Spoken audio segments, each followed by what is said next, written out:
Alô você da TV Parlamento Nordeste, meu abraço. Estamos chegando a partir de agora para a melhor cobertura dos parlamentares da Câmara e Senado da República dos 9 estados nordestinos aqui em Brasília. E nesse boletim de notícias de hoje, vamos conversar com o deputado Danilo Forte, do PMDB do Ceará, sobre o Pacto Federativo. Ainda, o deputado Raimundo Gomes de Matos, do PSDB, também do Ceará, fala com a gente sobre a Comissão das Refinarias e o trabalho dele à frente desta comissão. E mais, você vai saber como foi o encontro dos 9 governadores do Nordeste no Palácio do Planalto e a volta das reuniões da bancada nordestina na Câmara Federal. Com tudo isso e muito mais, a gente está começando essa edição do Boletim de Notícias da TV Parlamento Nordeste. E vamos começar o nosso programa de hoje conversando com o deputado Danilo Forte, do PMDB do Ceará. Ele está aí à frente no trabalho na comissão que trata do Pacto Federativo. Tema interessante para estados e municípios e que o Brasil quer ver exatamente uma mudança em relação a esse tema, deputado. Sem dúvida, o exercício da cidadania se dá nos municípios. É no município que a gente precisa de uma melhor escola, de uma melhor saúde, de uma maior segurança, de uma melhor trafegabilidade, do calçamento, do saneamento, do abastecimento d'água, da plenitude, né, da relação entre as pessoas. E dentro do quadro federativo brasileiro, hoje, o grande clamor é que essa qualidade de vida seja distribuída de forma igualitária e melhor em todos os municípios brasileiros. Há um reclamo muito grande pela concentração excessiva dos recursos no governo federal, um governo federal que muitas vezes dita políticas sociais que os entes federados não têm condições de acompanhá-la na sua execução, seja os municípios, muitas vezes até próprios estados periféricos no Brasil que não têm a arrecadação suficiente para abrigar todos os programas do governo federal, e o papel principal dessa comissão será exatamente no sentido de equalizar, de buscar uma equação capaz que melhore a qualidade de vida do povo e ao mesmo tempo que o governo possa dar capacidade para que os municípios, os estados e a própria federação, ou seja, o governo federal, tenha condições harmônicas de fazer com que os programas sejam exercidos, sejam executados e que traga para toda a população brasileira os seus benefícios na sua plenitude. Agora, deputado Danilo, como tratar de um tema como esse que não é lá do interesse do governo federal? Mas é de interesse do povo. O povo brasileiro está na rua. Em domingo a gente viu uma demonstração belíssima de cidadania. E essa casa é uma casa que tem a obrigação da representação do povo. Aqui é uma casa que a gente tem a obrigação de trazer para o seu debate, para o seu convívio, exatamente as reivindicações que a população e a sociedade brasileira tem. E com certeza a revisão do Pacto Federativo passa por tudo isso.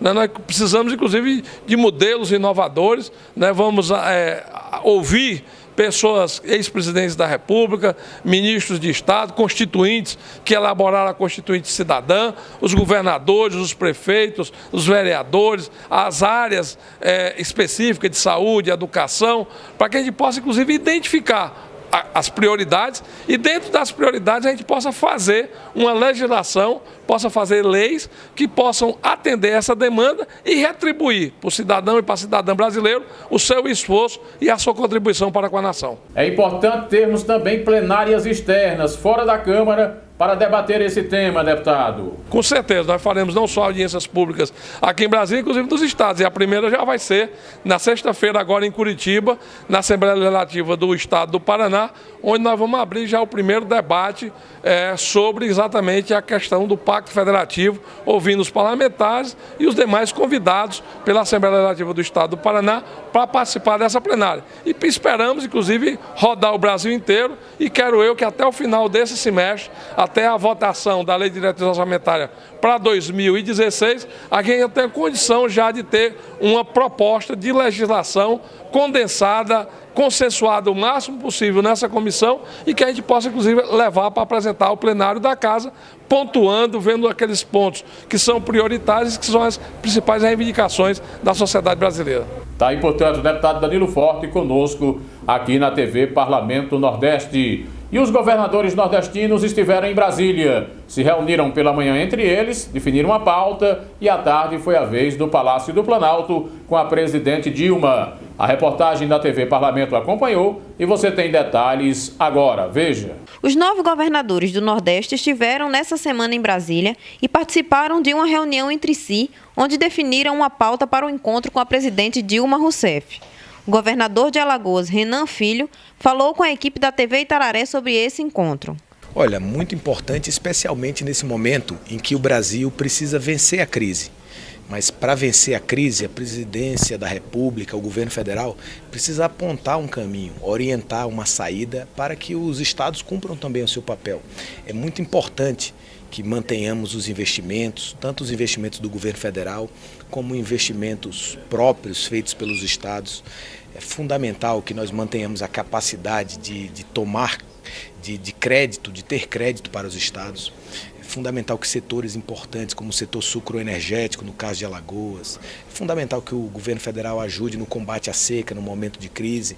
Coisas como essa, que o governo federal tem tomado medidas para enfrentar a crise nacional, mas precisa oferecer condição para que os estados enfrentem também essa crise no âmbito local, especialmente no Nordeste, que é uma região mais carente do país. Quem conversou também com a nossa equipe foi o governador Flávio Dino, do Maranhão. O Nordeste tem uma longa tradição política no Brasil, participamos dos principais momentos da vida nacional, temos uma crescente importância econômica.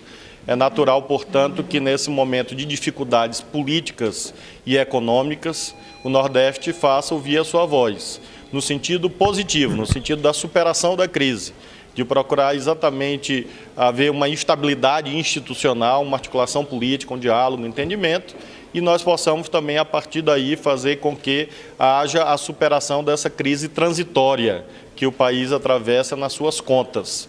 Acho que nós precisamos primeiro ajustar a política para ajustar a economia em seguida e, com isso, nós podermos voltar a crescer e gerar distribuição de renda. Já à tarde, no Palácio do Planalto, os 9 governadores do Nordeste tiveram audiência com a presidente Dilma Rousseff e apresentaram a pauta do Nordeste. O governador da Paraíba, Ricardo Coutinho, falou sobre o encontro. Nós definimos inclusive, redução do número de temas. E também colocamos algo que é essencial, porque em dezembro a conjuntura política do país era uma, agora a conjuntura passou a ser completamente diferenciada. E isso exige de nós, governadores de uma região inteira, um posicionamento. E nós vamos fazer esse posicionamento na presença da presidente, e que esse posicionamento ele deve visar, evidentemente e efetivamente, o avanço do Brasil, do país. É preciso pensar no Brasil. E vamos também dialogar com a presidente acerca de alguns pontos que são essenciais para a região. Não existe uma pauta de cada estado. A Paraíba não traz uma pauta específica, Pernambuco, Rio Grande do Norte, não. Nós trazemos exclusivamente pontos que são comuns a todos os estados do Nordeste, até mesmo porque eu não lembro, nem só quando eu estava no primeiro mandato, mas também em outras oportunidades, um momento em que um presidente da República se reunisse fora da Sudene, com todos os governadores da região Nordeste. Eu não lembro disso, então nós vamos ter essa reunião hoje e eu espero que essa seja a primeira de muitas outras. O Brasil precisa de diálogo, o Brasil precisa de entendimentos, o Brasil precisa superar as adversidades que estão aí colocadas. Muito importante esse encontro dos governadores aqui em Brasília. Já está marcado um novo encontro para o dia 8 de maio, lá na capital espacial do Brasil, na cidade de Natal, no Rio Grande do Norte.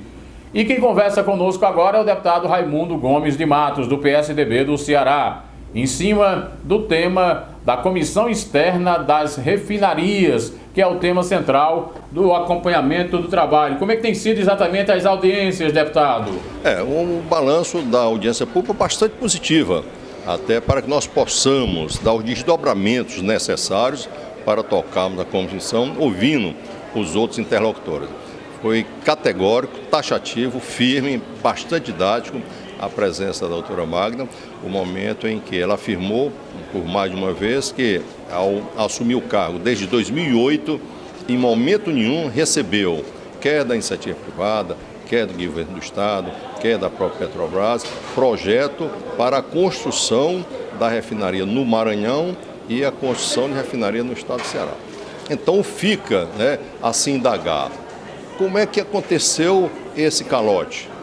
Já que a agência reguladora, que dá a competência para dar sinal verde para a construção de uma refinaria, não tomou conhecimento e não recebeu o projeto. Como é que um presidente da República sai, vai lá no Maranhão, faz festa, assina documento, pedra fundamental, pega a iniciativa privada para fazer seus investimentos, vai no Ceará da mesma forma? Na época do presidente Lula, a ministra era Dilma, de Minas e Energia. Isso se chama irresponsabilidade. Até que nos prove o contrário. Se não for irresponsabilidade, é estelionato político.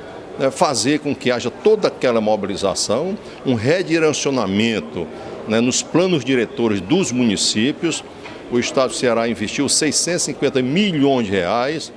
Tem muitas cidades cearenses que não têm água para consumo humano, está com carro-pipa, e esses 650 milhões pode ter perfurado poço profundo, podia ter feito adutoras, podia ter construído mais cisternas, e se investiu, confiando, se acreditando no presidente Lula, na presidente Dilma, que ia ter a refinaria. Nós vamos, na próxima semana, ouvir a Petrobras e ver realmente esse descompasso. E ela afirmou que a agência é independente, é autônoma e tem as suas prerrogativas. Ele foi questionado também o porquê de tudo isso publicizado. Ela que é uma agência reguladora, fiscalizadora, porque também ela não fez um momento de uma interpelação desse fato. Como é que a refinaria está sendo construída, está sendo feita terraplanagem. Alguns parlamentares, não, isso é normal, é regular, a Petrobras é a 7ª empresa em termos de competência mundial. Imagine se nós não tivéssemos esse estágio que hoje está a Petrobras. Com certeza nós seguiríamos a primeira, a segunda ou a terceira. O fato é que eu considerei bastante positiva, a coordenação da deputada Elisiane também positiva, no momento em que nós vamos ouvir na próxima semana diretores da Petrobras e a partir daí ouvirmos os integrantes do Estado do Ceará, do Estado do Maranhão e vermos quais são as alternativas que essa comissão pode propor para elucidarmos toda essa questão da Petrobras. Deputada, a não instalação das refinarias já dá hoje um prejuízo de 2,7 bilhões de reais, deputado. Olha, e há um descompasso, porque no orçamento era previsto, há esse descompasso. Isso é falta de recurso financeiro da Petrobras, automaticamente. Agora, nós temos o quê? Nós exportamos 800 mil barris de petróleo bruto lá para fora, para poder fazer o gás de querosene, fazer a gasolina, o diesel e tal. A gente manda o petróleo lá para fora, subsidia tudo isso, por isso que o combustível é caro. E nós temos dinheiro para fazer o nosso refino. Nós pegamos dinheiro nosso para comprar refinaria lá no exterior, por causa das maracutaias que a CPI está analisando, e não teríamos recurso para fazer a nossa refinaria, já que nós tínhamos, nós temos necessidade de ter esse refino feito, nós temos consumo que justifique a implantação dessas refinarias. Eu creio que há um descompasso total e uma falta de planejamento. Infelizmente, fica o Ceará no prejuízo, o Maranhão no prejuízo e todos esses municípios. E a crise não é só na questão da Petrobras e dos governos, mas muita gente, pessoas que buscavam investir nesse trabalho, deputado. Olha, fica o combustível sempre mais caro. Por quê? Porque nós pegamos o nosso petróleo, remetemos para outros países para ter o refino e comprar de volta. Quer dizer, o produto é nosso, o petróleo é nosso. E fica na balança comercial a toda essa instabilidade. Por isso que a gente defende que nós possamos rever, que o ministro Levi reveja essa questão desses cancelamentos, desses investimentos, que o novo presidente da Petrobras apesar de não ser específico da área, mas é uma pessoa que vem da área econômica, porque foi presidente do Banco do Brasil, eles façam os cálculos realmente que o Brasil está perdendo, né, no momento em que poderia produzir aqui mesmo esses derivados, poderia gerar emprego, gerar divisas para o nosso país. Por isso que eu acredito que nós possamos sairmos vitoriosos nessa grande mobilização da nossa refinaria do Maranhão e a refinaria do Ceará. O senhor admite que a Petrobras passou por cima da Agência Nacional do Petróleo, deputado? Passou. Foi totalmente, eu não considero nem irresponsável. É muito mais do que isso. Quer dizer, ele desconheceu que para ter os trâmites normais precisaria, né, passar essa documentação para, né, o parecer da Agência Nacional de Petróleo, para poder fazer toda essa pactuação. Então, eles vão nos estados, fazem todo o lançamento, né, dessas empresas, a iniciativa privada, muitos da iniciativa privada tiveram empréstimos do Banco do Nordeste, do Banco do Brasil, do Banco do BNDES, para construir equipamentos, né, equipamentos de hotéis, equipamentos de escola, equipamentos para formar os profissionais, com iniciativa privada investindo um recurso, naquela perspectiva de daqui a 2 anos, 3 anos, né, já está tendo o retorno desse investimento. Pelo que foi apresentado, a projeção é para 2019, né, 2020. Então nós vamos passar vários anos e com certeza esses investidores, né, terão que ter uma pactuação. Tanto é que o deputado Everton do Maranhão já planeja apresentar uma proposta de nós termos, né, um posicionamento desse legislativo em termos desse refinanciamento. Por quê? Porque como é que o cidadão, se eu captei recurso das instituições financeiras para fazer um hotel, para hospedar todos aqueles que iriam, né, trabalhar naquela refinaria. A refinaria não vai funcionar, como é que vai funcionar meu hotel se está geograficamente lá naquela área que hoje no momento não tem fluxo, né, para botar esse equipamento em funcionamento. Então a comissão vai trabalhar nesse aspecto também desses investimentos da área privada. Faltou, no caso, a ANP coibir essa ação da Petrobras, deputado Raimundo? Quer dizer, o real papel, né, das agências reguladoras é ficar, né, supervisionando todas as ações em relação ao seu setor. Agência Nacional de Saúde, Agência Nacional, né, de Petróleo, Agência Nacional da Água, né, a ANA. Então, tudo relativo à sua área, ela tem, sim, competência, gerenciamento, né, de questionar, de averiguar. Eu acho que houve um lapso, né, da Agência Nacional de Petróleo de não indagar o porquê, né, disso está acontecendo, certo? Em virtude de nem algum projeto ter sido apresentado à agência para, né, relatar realmente, né, o parecer da Agência Nacional de Petróleo em relação a esse projeto. Então, eu acho que houve, né, uma omissão, certo, da Agência Nacional de Petróleo. Está aí, portanto, o deputado Raimundo Gomes de Matos conversando conosco aqui na TV Parlamento Nordeste. E foi instalada novamente a bancada do Nordeste aqui na Câmara Federal. O novo presidente é o deputado Júlio César do Piauí, do PSD do Piauí. A reportagem da TV Parlamento acompanhou e você tem os detalhes agora. A primeira reunião da bancada do Nordeste nesta nova legislatura na Câmara Federal aconteceu esta semana. Na oportunidade, os deputados nordestinos começaram a definir os temas que serão colocados em pauta a partir de agora. O deputado Júlio César, do PSD do Piauí, foi escolhido novo coordenador da bancada nordestina e falou à equipe da TV Itararé. Nós precisamos unido, toda a bancada, fazer um trabalho junto com os governadores, com as assembleias legislativas, com o governo federal, para que o Nordeste possa avançar mais rapidamente do que tem crescido durante esses últimos 70 anos, quando se aferiu pela primeira vez o PIB per capita em nosso país. Então, esse é um trabalho muito grande que nós vamos ter. Estudar cada região, cada estado, seus problemas, mas acima de tudo, além de estudar, sugerir soluções viáveis dentro da capacidade que o governo tem de investir e priorizar o Nordeste. Mas, acima de tudo, terminar as obras estruturantes em andamento, aquelas obras que estão no PAC, como a transposição do Rio São Francisco e a Transnordestina, que é de interesse comum de vários estados. além de obras localizadas em cada estado e o percentual de participação do investimento do governo federal, do orçamento fiscal, mas acima de tudo do programa PAC, o PAC Orçamento e o PAC Financiamento. Então, nós vamos estudar tudo para que o Nordeste possa crescer um pouco mais rápido do que vem crescendo e possa diminuir a diferença entre ricos e pobres existente em nosso país, como existe hoje o Nordeste em relação ao resto do Brasil.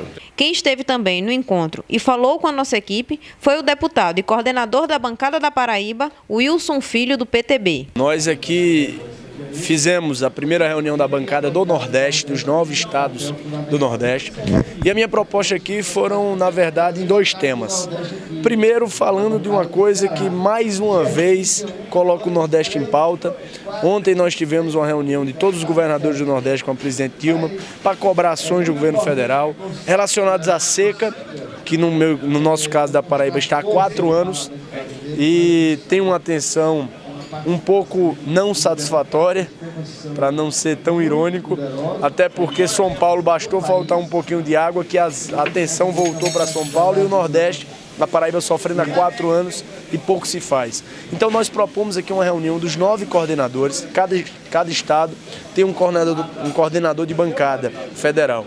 No meu caso, eu sou o coordenador da bancada da Paraíba e propus uma reunião com os 9 coordenadores dos 9 estados do Nordeste, para montarmos uma carta de necessidades urgentes para o Nordeste, não apenas relacionadas à seca, mas para fazer com que o Nordeste se desenvolva de verdade.